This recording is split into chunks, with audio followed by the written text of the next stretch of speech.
في البدء كان الكلمة والكلمة كان عند الله وكان الكلمة الله.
Sambutan yang pertama akan dibawakan oleh Ketua Yayasan Hidayah Bangsa kepada Bapak Dr. Mahmud Farid Ibrahim Jailani MSI.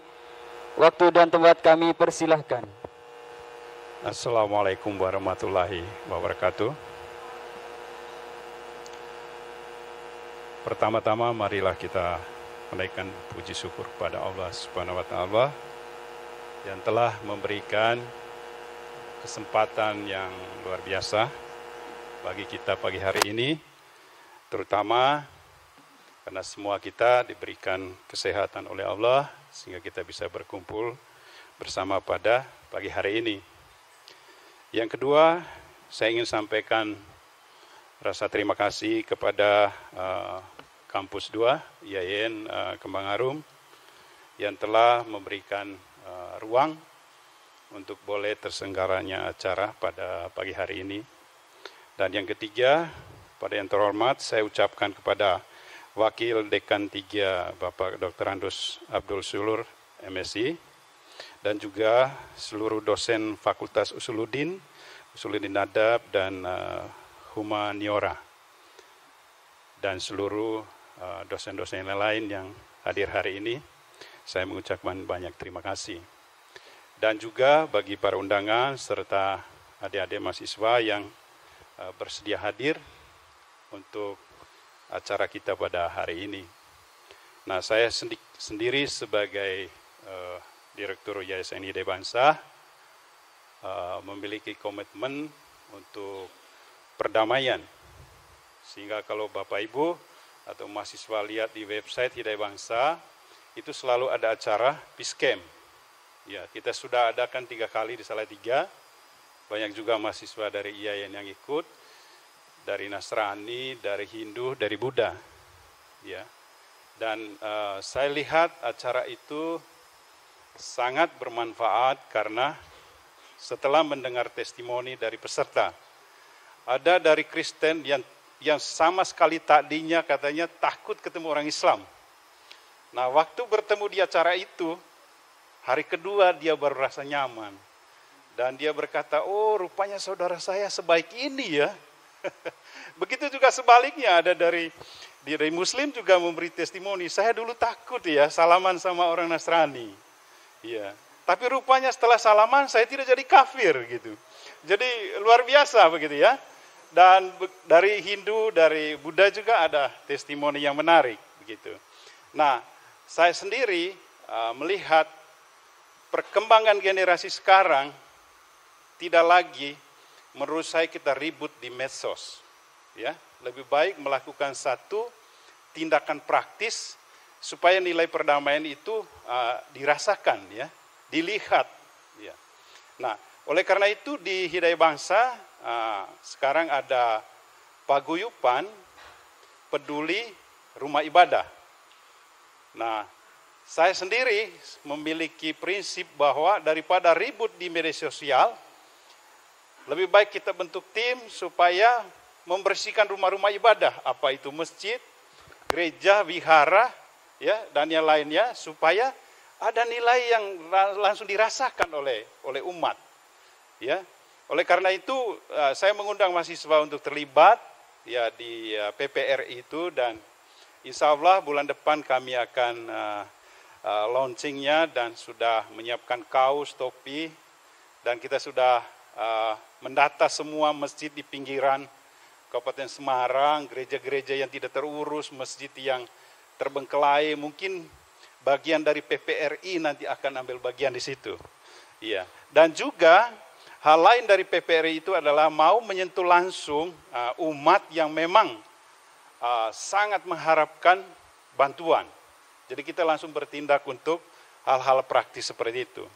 Oleh karena itu mahasiswa jangan ragu bergabung ke situ, ya, semua free, dan Yayasan Hidayah Bangsa akan memberikan kostum yang jelas, kemudian naungan hukumnya, dan itu akan kita kerjasama dengan insya Allah dengan DPRD, dan saya akan silaturahim dengan Pak Wali, supaya kegerakan ini menjadi hal yang sangat bagus bagi generasi kita di Muslim maupun Nasrani dan agama yang lain. Nah, hari ini mengapa topik ini kita buat bersama mahasiswa? Ya, problematika Injil Barnabas. Nah, saya beberapa bulan lalu itu menyalurkan angket 200 ulama, kemudian juga 50 mahasiswa, mahasiswi, dan juga dari agama lain. Nah, hampir semua jawaban dari angket itu tidak benar. Ya, misalnya salah satu contoh, siapa penulis Injil Barnabas?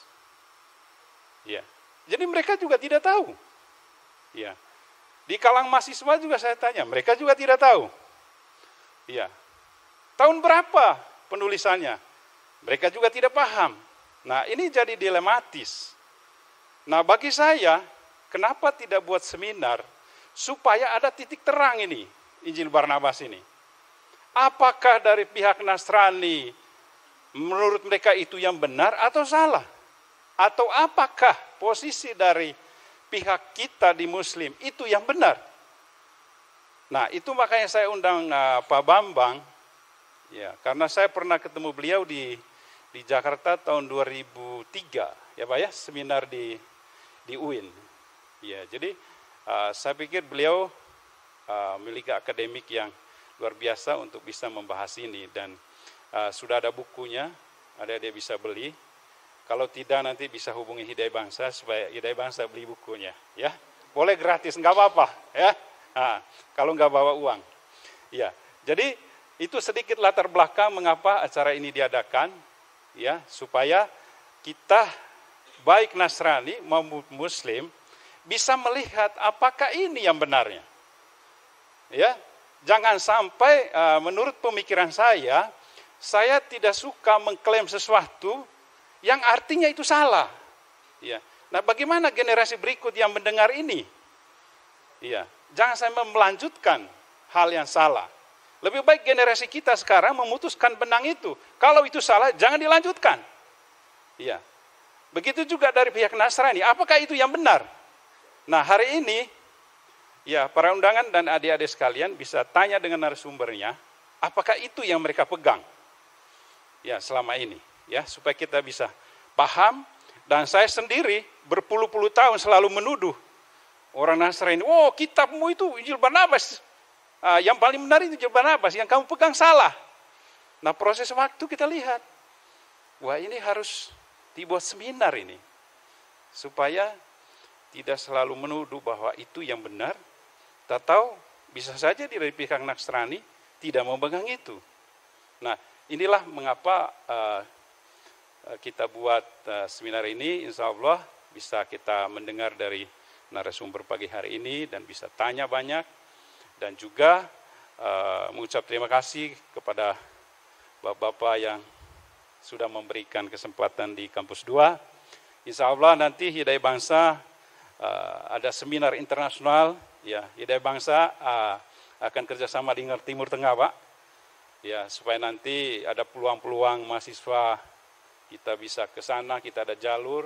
Saya lagi buka cabang di Thailand, ya, foundation di sana kerjasama dengan pemerintah, ya, dan ketemu banyak mahasiswa Indonesia juga di sana. Dan insya Allah adik-adik yang punya mimpi, ya, bisa ngobrol dengan Hidayah Bangsa. Siapa tahu ada peluang untuk hal-hal itu, ya. Dan kita ada kerjasama dengan Timur Tengah, sudah mulai buat MOU-nya. Dan nanti tahun depan ada satu ulama dari sana akan datang. Ya, mudah-mudahan bisa buat seminar di kampus 2, ya, sebagai seminar internasional. Dan itu saja yang ingin saya sampaikan bagi Bapak Ibu sekalian dan adik-adik serta para undangan. Mari kita mengikuti acara dengan baik dan mendengar dengan baik, menanggapi dengan baik, dan bertanyalah sesuai dengan tema kita hari ini. Terima kasih. Wassalamualaikum warahmatullahi wabarakatuh. Sambutan yang kedua akan dibawakan oleh Dekan Fakultas Usuluddin Adab dan Humaniora, Bapak Dr. Beni Ridwan M. Hum, yang kali ini diwakili oleh Wadik 3 Fuada, Bapak Dr. Andes Abdul Syukur MSI. Dimohon untuk membuka acara ini secara resmi. Kepadanya waktu dan tempat kami persilahkan. Assalamualaikum warahmatullahi wabarakatuh.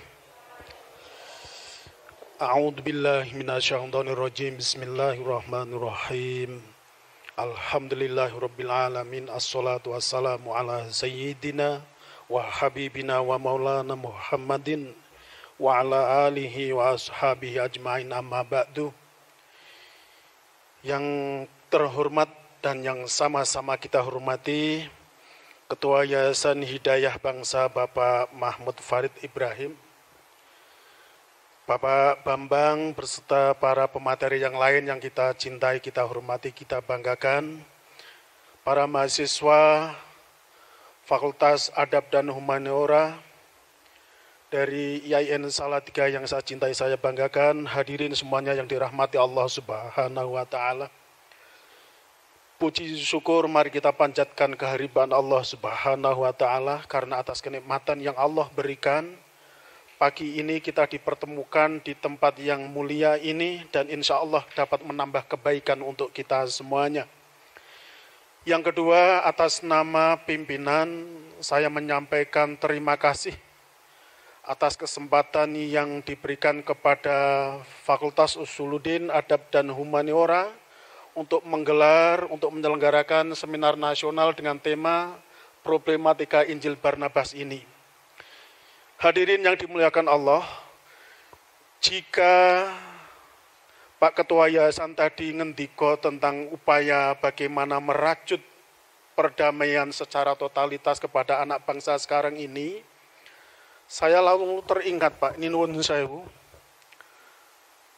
tahun 2007 itu saya menyelenggarakan pertemuan lintas agama di kalangan para anak SMA se-Jawa Tengah.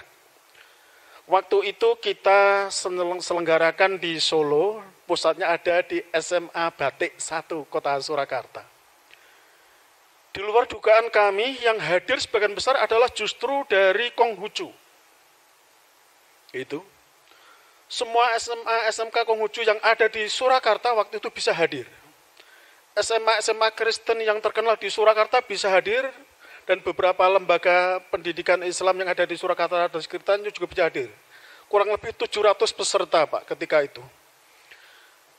Sama seperti Pak Bambang tadi, jadi setelah kita ketemu itu ternyata para generasi muda kita itu sangat mendambakan bahwa pertemuan lintas agama seperti ini mestinya bisa istiqomah, bahasa agamanya kira-kira begitu. Bukan hanya sporadis. Tahun 2007 saya selenggarakan itu, sekarang saya evaluasi karena pusatnya waktu itu ada di Indonesian Center for Civic Education, Pak, di UIN Jakarta waktu itu. Hasilnya bagus. Cuma tindak lanjut untuk selalu menjalin silaturahim itu kadang-kadang terbengkelai. Dan sampai sekarang baru terjadi satu pertemuan lagi, Pak. Nah, mudah-mudahan dengan kegiatan ini di pagi hari ini, tali silaturahim itu bisa kita rajut kembali. Bahwa Indonesia ke depan itu adalah harus kita jaga keutuhannya oleh semua komponen bangsa. Dan Fakultas Usuluddin Adab dan Humaniora punya peran yang strategis untuk mewujudkan ini. Karena dari sinilah akan dilahirkan para generasi muda yang memang bukan hanya sekedar cakap, tetapi memiliki keilmuan yang mumpuni juga. Inilah pentingnya seminar di pagi hari ini. Mudah-mudahan sekali lagi seminar ini dapat menambah kebaikan untuk kita semuanya. Untuk tidak berpanjang kata, atas nama pimpinan Fuadah IAIN Salatiga, dengan membaca Bismillahirrahmanirrahim, Bismillahirrahmanirrahim, la haula wala quwata illa billahil aliyyil azim. Seminar nasional dengan tema problematika Injil Barnabas ini dinyatakan dibuka.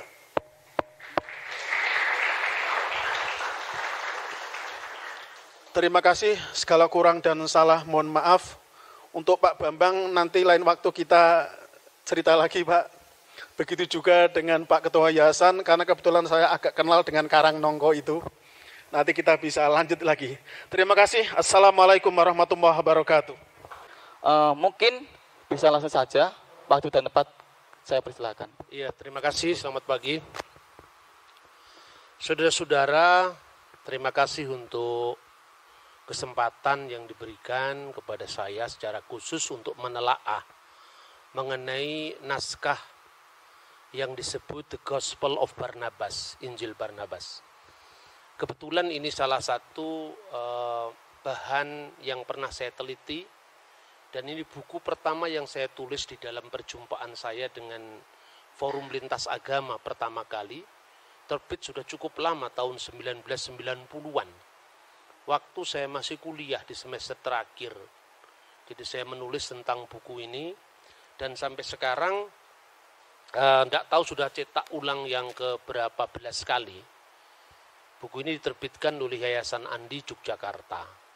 Isinya adalah telaah kritis atas Injil Barnabas, asal-usul, historisitas, dan isinya. Nah, untuk sekedar kita mengetahui, Injil Barnabas ini tidak disebut Injil oleh orang Kristen, karena ini buku yang baru muncul pada abad pertengahan. Dari mana kita tahu itu? Yang pertama, bahasa-bahasa yang berlaku pada zaman Yesus itu bahasa Ibrani, bahasa Yunani, bahasa Aramaik, dan bahasa Latin. Kalau Bapak Ibu melihat, tidak usah baca Perjanjian Baru. Baca Yosefus, tulisan ahli sejarah abad pertama Yahudi. Baca Cornelius Tacitus, seorang senator Romawi dan ahli hukum Roma pada abad pertama. Tentu problematik agama itu antara sejarah dan pewahyuan. Karena setinggi apapun orang Kristen menganggap Perjanjian Baru itu adalah firman Tuhan, tetapi itu kan tunduk pada hukum sejarah.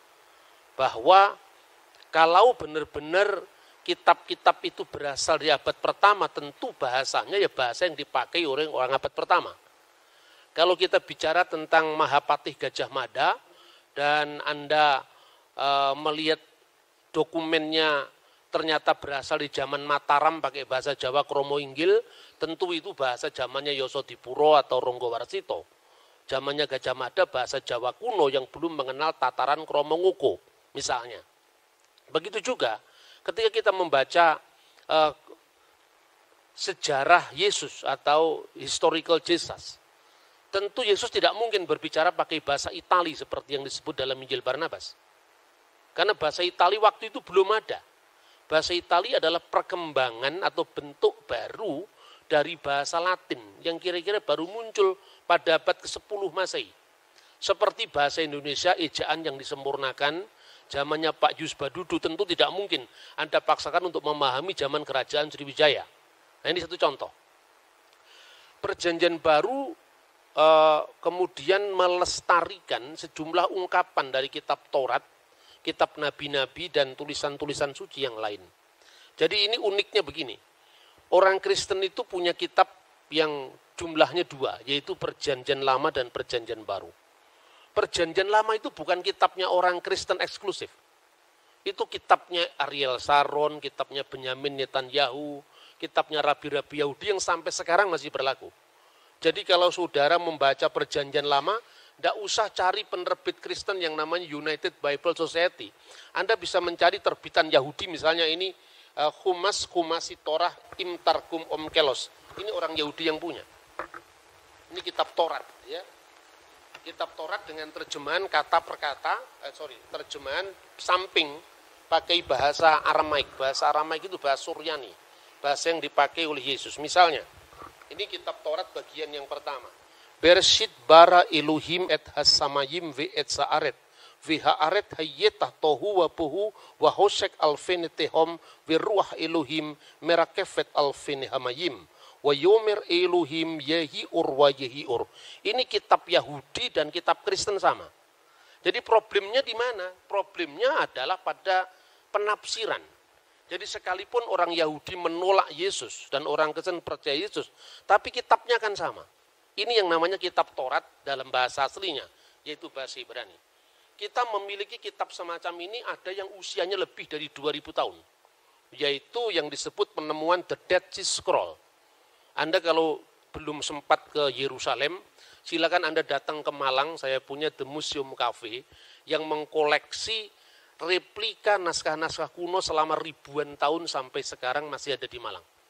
Misalnya Taurat Samaria, kemudian Masoretik ini Tauratnya Yahudi, lalu Perjanjian Lama Kristen ada yang terbitan Yahudi, ada terbitan Kristen, ada yang terbitan dari Libanon, terjemahan kata per kata dalam bahasa Arab. Misalnya teks tadi itu dibaca kalau di Libanon setelah Bereshit bara Elohim et hasamayim ve et sa'aret diterjemahkan fil badi'i khalaqallahu samawati wal ard dan seterusnya, kata demi kata.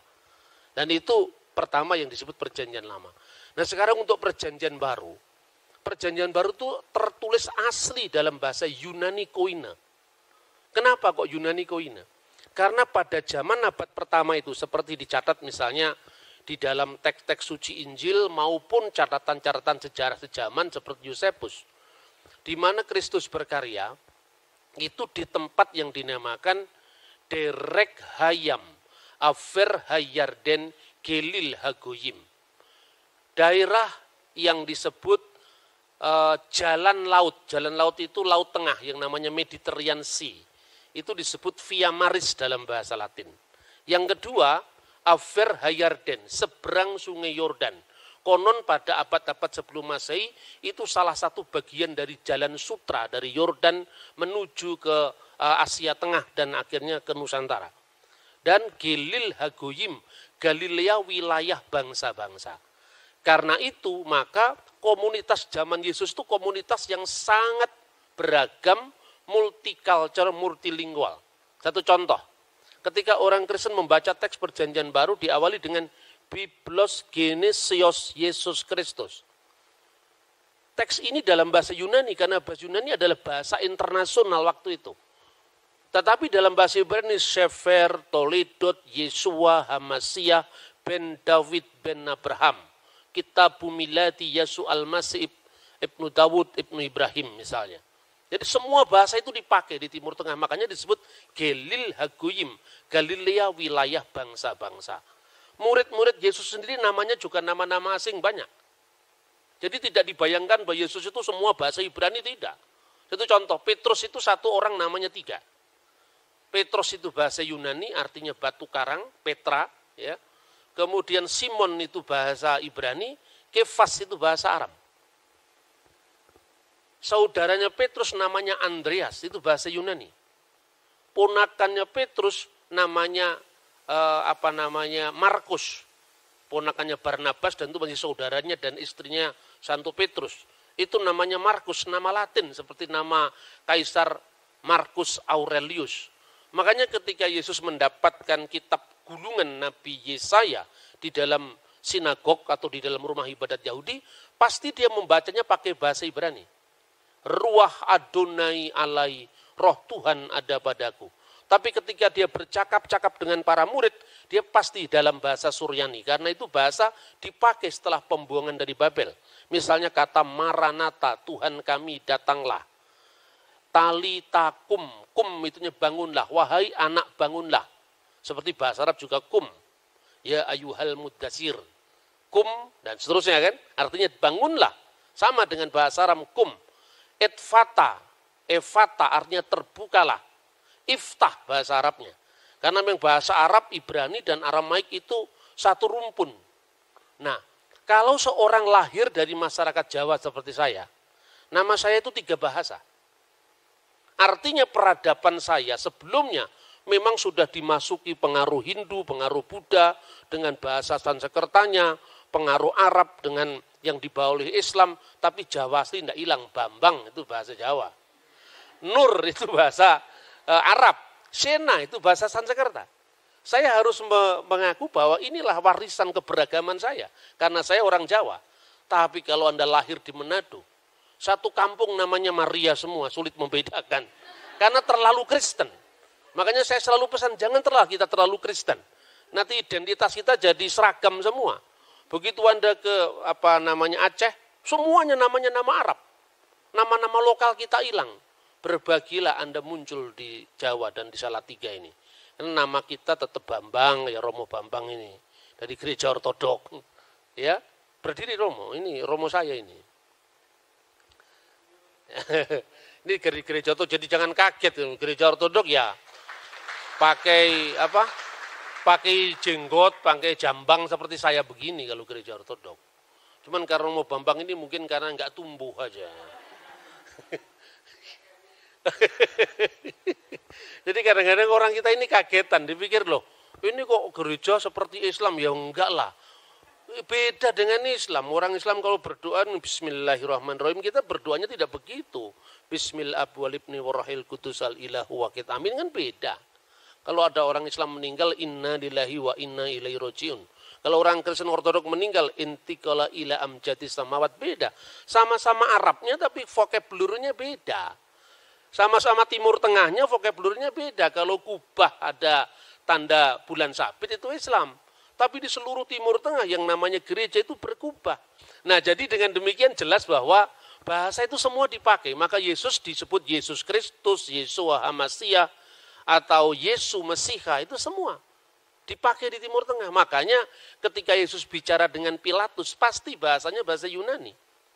Dan bahasa itu dipakai semua. Makanya di atas salib Kristus itu tertulis dalam bahasa Ibrani, Yunani, dan Latin. Bahasa Latinnya pasti INRI. Yesus Nazarenus Rek Judairum. Di seluruh Indonesia salib kita bunyinya INRI.